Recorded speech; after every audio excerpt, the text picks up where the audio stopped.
चलिए शुरू करते हैं। Relational algebra. अभी तक हमने जो पढ़ा रिलेशंस के बारे में, उसके ऊपर हम लोग मैनिपुलेशन करेंगे। मैनिपुलेशन का मतलब क्या हुआ? रिलेशन का मतलब क्या समझ रहे हैं आप? संबंध। हम लोग जो संबंध। कॉपी पर टेबल बनाते हैं, उस टेबल में जो रोज और कॉलम्स होते हैं वो एक दूसरे से संबंधित होते हैं। प्रत्येक रो किसी पार्टिकुलर इंडिविजुअल एंटिटी का इंफॉर्मेशन होता है। इस तरह से किसी रिलेशनल टेबल में ढेर सारे एंटिटीज के बारे में इंफॉर्मेशन होता है। तो उस इंफॉर्मेशन को अपने जरूरत के अनुसार फिल्टर करना, उस टेबल में जितने भी रिलेशंस है उन सभी को फिल्टर कैसे करेंगे अपने जरूरत के अनुसार से। जो देखना चाहे उस टेबल के जिस इंफॉर्मेशन को, जिस हिस्सा को देखना चाहते हैं, उस पार्ट को, उस इंफॉर्मेशन को देखने के लिए हम लोग रिलेशनल अलजेब्रा का यूज करते हैं। यहाँ स्क्रीन पर लिखा है, relational algebra is a collection of operations to manipulate relations. To manipulate what? Relations. तो रिलेशंस को मैनिपुलेट का मतलब क्या हुआ? मैनिपुलेट करने का मतलब कि हमारे टेबल में जो रिलेशन बना हुआ है उसके ऊपर हम क्यूरीज करते हैं। एक छोटा सा एग्जांपल देते हैं। जैसे हम लोग क्लास में, जब आपका क्लास चल रहा होता है तो कभी कभी आप देखते होंगे कि सर क्लास में इंक्वायरी करते हैं कैसे कितने स्टूडेंट्स हैं जो कल नहीं आए थे, वो खड़े हो जाइए। एक छोटा सा क्यूरी हुआ जिससे पता चलता है कि कल आने वाले बच्चे खड़े हो जाते हैं, इसको हम लोग क्यूरी कहते हैं। दूसरा क्यूरी हो सकता है, वैसे कितने बच्चे हैं इस क्लास में जिनका अटेंडेंस लेस देन 75% है। तो जो इंफॉर्मेशन हमारे सामने मिलता है उसको फिल्टर करना पड़ता है। उसको फिल्टर करने के लिए हम लोग रिलेशनल अलजेब्रा का यूज करते हैं। क्लियर है? नहीं क्लियर है? हेलो? क्लियर है सर। है तो क्लियर है सर। हाँ हाँ बोल दिया करो, ठीक है? जब बोलते हैं तब क्यूर है, ठीक है? जी सर। तो ये रिलेशनल अलजेब्रा हुआ जिसमें जी हम सर। रिलेशन के ऊपर मैनिपुलेशन करते हैं। हम चाहते हैं कि हमारे बीसीए डिपार्टमेंट के थर्ड सेमेस्टर के उन सभी बच्चों का लिस्ट हमारे पास आ जाता जो गौरक्षणी से आते हैं। तो ये एक क्यूरी हुआ। ये क्या हुआ? एक क्यूरी हुआ। तो सांस कम लो और बाइक से अपने को दूर रखो, तुम्हारा आवाज इधर ज्यादा आ रहा है। तो relational algebra is a collection of operations to manipulate relations. It is a procedural language. आप पीसीए फर्स्ट सेमेस्टर में पढ़ चुके हैं प्रोसीड्यूरल लैंग्वेज क्या होता है। जहाँ किसी रिजल्ट को फाइंड आउट करने के लिए प्रत्येक स्टेप को, प्रत्येक प्रोसेस को लिखना पड़ता है, उसे हम लोग प्रोसीड्यूरल लैंग्वेज कहते हैं। तो ये रिलेशनल अलजेब्रा भी प्रोसीड्यूरल लैंग्वेज ही के तरह है, जहाँ पूरे स्टेप्स को हमको लिखना पड़ता है, जो आगे एग्जाम्पल से आपको समझ में आएगा। It specifies the operations to be performed on existing relation to derive a result relation। यानी एक रिलेशन ऑलरेडी एग्जिस्ट कर रहा है। जैसे एक ऑलरेडी टेबल है, उस टेबल में बहुत सारे कॉलम्स हो सकते हैं, प्रत्येक कॉलम्स के अलग अलग नेम होंगे। अब उन कॉलम्स में से हम कोई अलग रिलेशन बनाना चाहते हैं। जैसे मान लो किसी टेबल में 10 कॉलम्स है, स्टूडेंट का नेम है, स्टूडेंट का रोल है, स्टूडेंट का रजिस्ट्रेशन है, स्टूडेंट का मार्क्स है, स्टूडेंट का एड्रेस है, स्टूडेंट का कॉन्टेक्ट नंबर है, स्टूडेंट का, और भी बहुत सारा, इस तरह से 11 कॉलम है। लेकिन हम एक टेबल क्रिएट करना चाहते हैं जिसमें कोई स्टूडेंट का नेम हो, एड्रेस हो और रोल हो। तो ऐसा टेबल हम लोग बना सकते हैं उस टेबल से निकाल करके। तो ये हमारा रिजल्ट रिलेशन हुआ। इसी को हमने यहाँ पर लिखा है, it specifies the operation to be performed on existing relation. यानी जो रिलेशन पहले से एग्जिस्ट कर रहा है उससे एक नया रिलेशन हम लोग डेवलप कर सकते हैं। It defines the complete scheme for each of the result relation. जिसके लिए हमारे पास प्रोसेस है, प्रत्येक ऑपरेशन को पूरा करने के लिए हमारे पास ऑपरेशन, जैसे आप लोग ने मैथमेटिक्स पढ़ा था, तो मैथमेटिक्स में बहुत सारे ऑपरेटर्स हैं। जैसे एडिशन के लिए, सब्ट्रैक्शन के लिए, डिवीजन के लिए। आपने सेट थ्योरी पढ़ा है, सेट थ्योरी में क्या पढ़ा है? यूनियन ऑपरेशन पढ़ा होगा, इंटरसेक्शन पढ़ा होगा, कार्टेशियन पढ़ा होगा, प्रोडक्ट पढ़ा होगा। ये सारे ऑपरेशन पढ़े होंगे। तो यहाँ पर भी हम लोग उसका यूज करेंगे एक एक करके और सबको सीखने का प्रयास करेंगे। जो बेसिक ऑपरेशंस है जिससे आप ऑलरेडी परिचित है, जब आपने इंटर में पढ़ा होगा या 10th स्टैंडर्ड में पढ़ा होगा, जो ऑपरेशंस है union, difference, intersection and cartesian product, इन सभी के नाम से तो आप परिचित है। यस और नो? नहीं हो परिचित? चलिए आप लोग परिचित है कि नहीं हमको पता चल गया, ठीक है। खैर यहाँ अब परिचित करा देते हैं कम से कम, लेकिन अब जो करा रहे हैं तो उसको भूलिएगा मत, ठीक है। देखिए क्या लिखा हुआ है, सबसे पहले हम लोग सीखेंगे बेसिक ऑपरेशंस क्या होते हैं। तो यहाँ पर आपके स्क्रीन पर लिखा हुआ है कि basic operations are the traditional set operations. Set operations मतलब जो आपने सेट थ्योरी में पढ़ा था, सेट थ्योरी में पढ़ा था ना, हिंदी में पढ़ा होगा, सम्मिलन, उभयनिष्ठ, पढ़े हैं ना कि ये सब नहीं पढ़े हैं? और अगर जो इंग्लिश मीडियम से पढ़े होंगे वो पढ़े होंगे union, difference, intersection and cartesian product, ठीक है। इसमें से जो तीन है, 3 of this basic operators are operations union, intersection and difference require that operand relations be union compatible। Union compatible होना चाहिए। यूनियन कंपैटिबल कब किसे कहते हैं? देखिए नेक्स्ट लाइन में लिखा है, two relations are union compatible if they have the same identity. यहाँ एक वर्ड आया आइडेंटिटी, ARITY, आइडेंटिटी मतलब होता है डिग्री, आइडेंटिटी मतलब क्या होता है? Degree. Two relations are union compatible, दो रिलेशंस को यूनियन कंपैटिबल कहते हैं if they have the same identity and one to one correspondence of the attributes। जैसे नीचे में हम देख सकते हैं एक टेबल यहाँ बना हुआ है, ठीक है, P, एक टेबल है P और दूसरा टेबल है Q। इन दोनों टेबल का आइडेंटिटी सेम है, यानी डिग्री सेम है। डिग्री मतलब जो कॉलम्स इसमें है वही कॉलम्स बी में भी है। कॉलम्स ए में, सॉरी रिलेशन पी में कॉलम्स है जिसका नाम है आईडी और नेम्स, और कॉलम बी में भी 2 कॉलम्स है जिसका नाम है आईडी और नेम्स। तो इसलिए ये क्या हुआ? यूनियन कंपैटिबल हुआ। ये रिलेशन क्या हुआ? यूनियन कंपैटिबल हुआ। अगर इसमें आईडी और इसमें नेम और इसमें कुछ और रहता, एक पी में अगर आईडी और नेम्स रहता और बी में कुछ और ही रहता तो वो रिलेशन यूनियन कंपैटिबल नहीं होता। तो यहाँ पर एक बार फिर से देखेंगे हम लोग, अपने तरफ का साउंड बंद करो, म्यूट करो। 3 of these basic operations, union, intersection and difference, require that operand relations be union compatible। यानी जो ऑपरेंट रिलेशन है वो यूनियन कंपैटिबल होना चाहिए। और यूनियन कंपैटिबल किसको कहते हैं? अगर उसका आइडेंटिटी सेम हो, उसका डिग्री सेम हो, दोनों के जो एट्रीब्यूट्स हो वो एक ही तरह के हो, दोनों का एक मिलता जुलता संबंध होना चाहिए, ठीक है। अगर सेम ना हो तो भी मिलता जुलता होना चाहिए। जैसे इस टेबल को हम लोग देख सकते हैं कि एक आईडी है तो दूसरा आईडी भी होना चाहिए। अगर बी में हम लोग उसका एड्रेस बढ़ा देते हैं तो भी इसका आइडेंटिटी वही होगा, क्योंकि जो आईडी इसमें है वही आईडी इसमें भी है, जो नेम्स इसमें वही नेम्स इसमें भी है। तो हमको तीसरा टेबल से हमको हमारा एड्रेस भी मिल सकता है। खैर फिर से एक बार इसको देखते हैं। Two relations are union compatible if they have the same identity and one-to-one corresponding of the attributes। अब हम लोग सबसे पहले पहला यूनियन को सीखेंगे। यूनियन किसे कहते हैं? यानी हिंदी में इसको सम्मिलन कहते हैं, यानी ज्वाइन। इसको क्या कहते हैं? ज्वाइन, सम्मिलन, union. If we assume that P and Q are two union compatible relations, अगर हम लोग मान के चलते हैं कि relation P and relation Q, relation का मतलब हमेशा समझेंगे टेबल, रिलेशन का मतलब क्या समझना है? टेबल। यानी एक टेबल P है और दूसरा टेबल Q है, आर टू यूनियन, दोनों यूनियन कंपैटिबल रिलेशन है, then the union of P and Q is the set theoretic of P and Q। तो सेट थ्योरी में जैसा कि आपने पढ़ा था वही सेम चीज यहाँ पर होगा।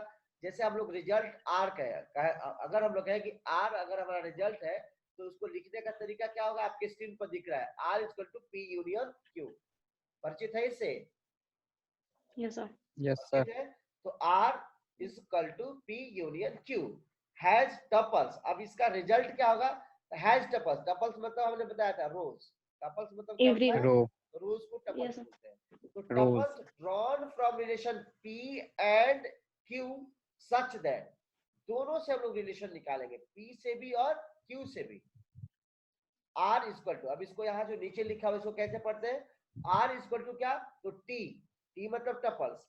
अब कौन कौन से टपल्स होंगे, जो टपल्स होंगे पी में भी और जो टपल्स होंगे क्यू में, यानी जो दोनों में टपल्स है वो दोनों का दोनों आ जाएगा, दो बार नहीं लिखेंगे। एक ही टपल्स अगर दोनों में है तो दो बार लिखने की आवश्यकता नहीं है, लेकिन दोनों में का इसमें होना चाहिए, एक भी छूटना नहीं चाहिए। समझ में आ रहा है? Yes, sir.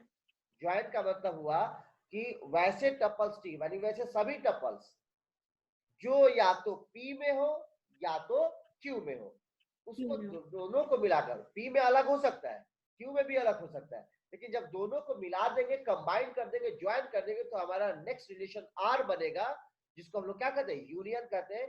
जो इस एग्जांपल से समझ में आएगा आपको, नीचे जो दिया हुआ है, the result relation R contains, अब देखिए यहाँ पर उसको हमने एक्सप्लेन किया है, the result relation R contains tuples that are in either P और क्यू और इन बोथ ऑफ देम। तो हमारा यूनियन कंपैटिबल जो रिलेशन आर बनेगा, जब हमारा रिजल्ट रिलेशन आर बनेगा, उसमें क्या क्या हो सकता है, तो उसमें हो सकता है पी भी हो जो जो टपल्स पी में है वो भी हो सकते हैं, जो टपल्स क्यू में है वो भी होंगे, या जो दोनों में है वो भी होंगे। ठीक है? Yes, sir.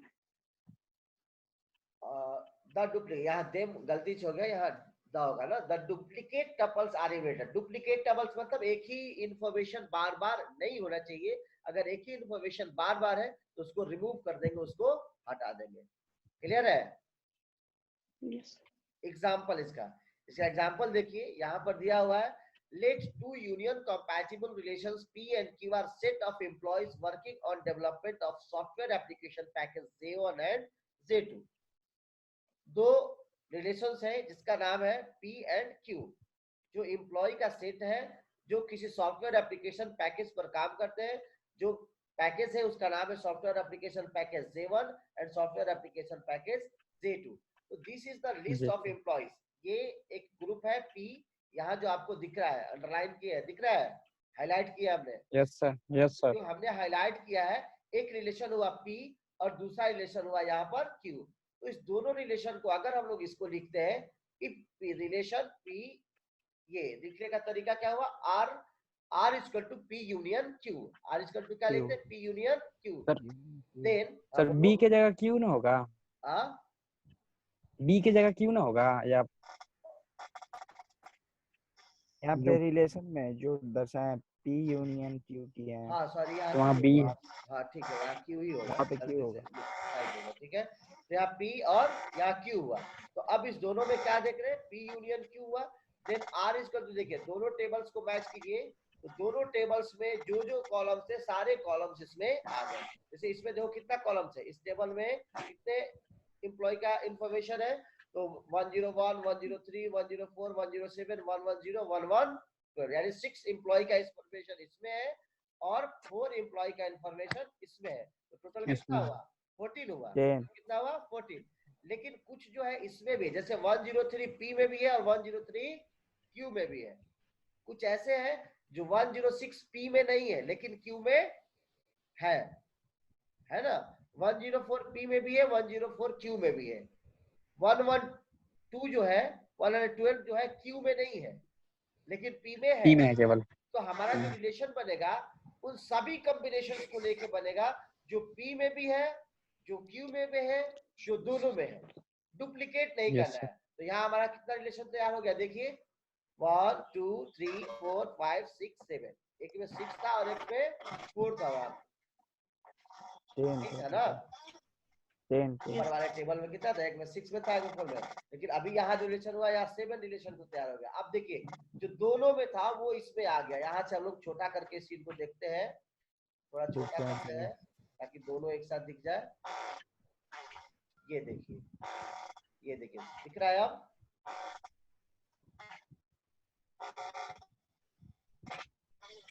ये एक साथ सब तीनों रिलेशन दिख रहा है ना, एक साथ तीनों रिलेशन दिख रहा है।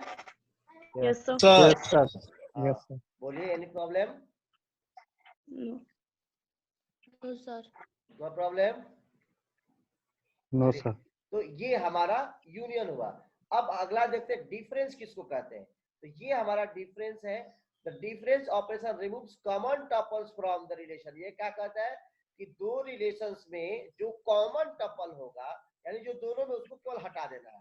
उसको जैसे ही हटा देंगे तो वो हमारा क्या हो जाएगा, difference. Difference operation removes common tuples from the first relation. Relation. यानी अगर P में से Q को लेस करना है तो P और Q जो दोनों में है, जो P में भी है और जो Q में भी है, उसको P में से हटा देंगे तो ये हमारा डिफरेंस ऑपरेशन होगा। जैसे इस रिलेशन को देखिए P और Q। अब इसको थोड़ा बड़ा करते हैं।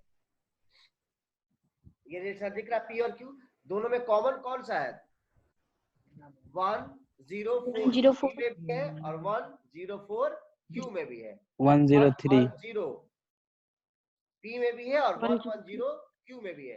तो हमारा रिजल्ट क्या होगा, अगर रिलेशन P में से हम लोग 114 को और 110 को हटा देंगे तो वो हमारा क्या होगा, रिजल्ट होगा। यानी डिफरेंस। ये ऑपरेशन हमारा डिफरेंस ऑपरेशन कहलाता है, जिसको यहाँ हम लोग देख सकते हैं। इसको लिखने का तरीका क्या होगा, R equals P minus Q, R equals P minus Q, where R क्या होगा, such that R is such that T is the member of Q and T is not the member of Q।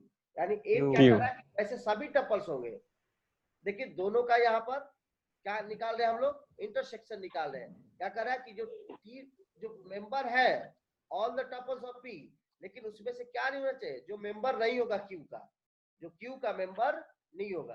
तो यहाँ पर इस relation को हम लोग देख सकते हैं, R the result relation P minus Q gives employee working only on package J1, employees working on both package J1 and J2 have been removed। देखिए ये रिलेशन क्लियर दिख रहा है। यस। उसमें से वो सभी रिलेशंस को हटा दिया हमने P में से जो Q में भी था, तो क्या बचा 101, 107 और 112 एक में 112 माइनस Q इक्वल टू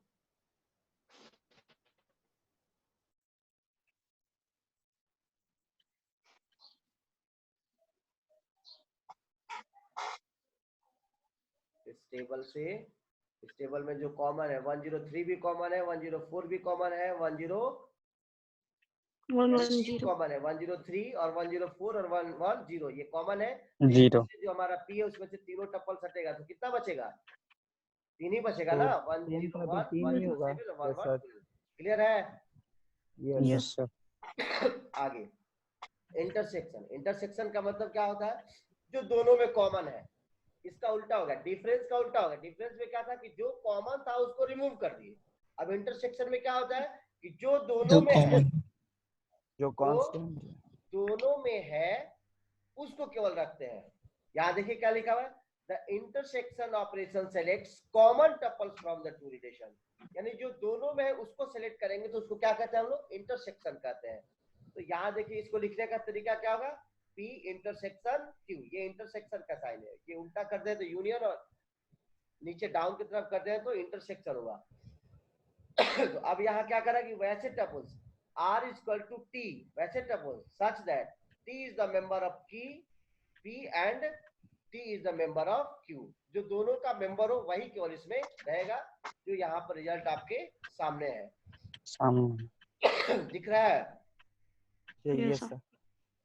वो ऊपर का रिलेशन देख लीजिए एक बार, इस रिलेशन से कंपेयर कीजिए। इसमें कौन कौन सा कॉमन है, 103 is common, 104 is common, 110 is common. 110 relation में देखिए आपका क्या क्या है, 103, 104 एंड 110। ये सभी इसमें कॉमन है। Any problem? No no problem. The next one is Cartesian. इसको समझेंगे हम लोग। कार्टेशियन क्या होता है, the Cartesian product of two relation is the concatenation of tuples belonging to the two relations।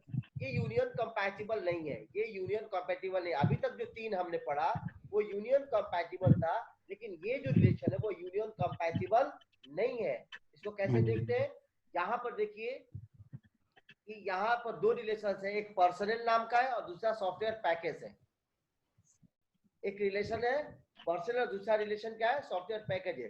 तो इसमें क्या संभावना हो सकता है, कितने मैक्सिमम पॉसिबिलिटीज हो सकते हैं, उसको हम लोग फाइंड आउट कर रहे हैं। तो इसमें पहला पॉसिबिलिटी क्या होता है कि जिसका आईडी 101 है, जो जॉन्स है, सॉफ्टवेयर पैकेज J1 पर भी काम कर सकता है, और 101 जो जॉन्स है सॉफ्टवेयर पैकेज J2 पर भी काम कर सकता है।